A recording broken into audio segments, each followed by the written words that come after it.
ওগো শুনছো? দেখো আকাশ থেকে কেমন লিচু পড়ছে, কি বড় বড় লিচু। কই রে, কই রে আমার ছুটকি মা? কি মা, তুই এভাবে ঘরের দুয়ারে বসে অবেলায় কাঁদছিস কেন? আমাকে বল, সব খুলে বল মা। বাবা, পাশের বাড়ির মিনার কাছে আমি লিচু খেতে চেয়েছিলাম। ও আমায় বলেছে যা ভাগ। পরে আমি মায়ের কাছে বললাম, মা আমায় লিচু কিনে দাও না। মা বলেছে আমরা গরিব, আমরা নাকি কোনোদিন লিচু খেতে পারবো না। আমায় লিচু কিনে দাও না বাবা, লিচু নাকি অনেক মজা। আচ্ছা মা, আমায় একটু সময় দে। আমাদের উত্তর দিকে যে বনটা আছে না, সে বনের ভিতর লিচু অনেক মিষ্টি। আমি সেই বনের লিচু এনে কালকে তোকে খাওয়াবো। চল মা, আমরা এবার ভাত খেতে যাই, অনেক দুপুর হলো তো। কই গো ছুটকির বাপ, তুমি আসছো? চলো ছুটকিরে নিয়া ঘরের ভিতর চলো, আর তুমি হাত মুখ ধুইয়া ভাত খাবা। চল ছুটকি চল, ঘরের ভিতর চল, তোরে ভাত দি, মেলা দুপুর হইয়া গেছে। মা, স্কুল থেকে আসার পথে আমি রানীগো বাড়ি, আমি স্কুলের ব্যাগটা রাইখা আসছি, যাই ওই ব্যাগটা নিয়ে আহি।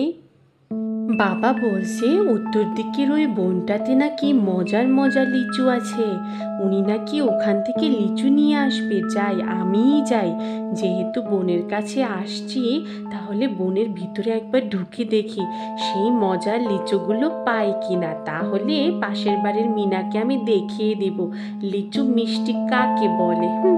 এ বাবা, এই দিনের ভিতরও বনের ভিতর কি অন্ধকার! এত এত গাছ যে দিনের বেলাও অন্ধকার হয়ে আছে। ও বাবা, এতগুলো লিচু গাছ একসাথে! দেখে তো মনে হচ্ছে অনেক পাকা পাকা লিচু, দেখেই তো জিভে জল আসছে। আমি একটা লিচু কুড়িয়ে খাবো নাকি? কাউকে তো কোথাও দেখছি না। তার মানে বনের ভিতরে লিচু গাছগুলো এমনি এমনি হয়েছে। বাবা ঠিকই বলেছিল, এখানে অনেক লিচু আছে। কি গো, ছুটকির তো কোনো খবর নাই, সন্ধ্যা যে হয়ে আসছে। তুমি ছুটকিরে কি বললা? ছুটকি যে কোথায় গেল আমি তো কিছু বুঝতে পারতেছি না। বাজারে লিচুর যে দাম, মাইয়াটা আমার লিচুর জন্য পাগল হয়ে গেছে। ওই দিন দেখছিলাম 100টা লিচু কয় 420 টাকা। তুমি বলো আমার কাছে কি এত টাকা আছে? তাই মাইয়ারে একটা বুঝ দিছিলাম যে উত্তর দিকের বনে মজার মজার লিচু গাছ আছে, ওইখান থেকে ওরে লিচু পাইরা দিমু। আমার তো ভয় লাগতেছে মাইয়া নিয়ে আবার হে উত্তর দিকের বনের দিকে যায় লিচু খুঁজতে। আচ্ছা, আরো কতক্ষণ অপেক্ষা করি, আমিও আশেপাশে দেখি মেয়েরে খুঁজা পাই কিনা। তুমি ততক্ষণ একটু চুপচাপ ধৈর্য ধইরা বইসা থাকো। কি বড় লিচু, একটা খেয়ে দেখি তো। এই মেয়ে দাঁড়াও, তুমি আমার গাছের লিচু নিয়ে যাচ্ছ কেন? এই লিচু গাছের মালিক আমি, আমাকে জিজ্ঞেস করে নিয়েছিলে? তুমি জানো না, কারো গাছের কিছু নিতে হলে তার মালিককে জিজ্ঞেস করতে হয়?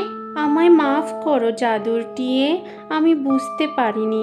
আমি ভেবেছিলাম এই গভীর বনে গাছগুলো বুঝি এমনিতেই হয়েছে। আমার না লিচু খাওয়ার অনেক শখ, তাই এই লিচু দেখে আমি লোভ সামলাতে পারিনি। আমার ভুল হয়েছে, আমাকে ক্ষমা করে দাও। বাবা, তুমি তো খুব ভদ্র এবং শান্ত মেয়ে, তুমি নিজের ভুল স্বীকার করে নিয়েছো। আমি তোমার সব ইচ্ছে পূরণ করব।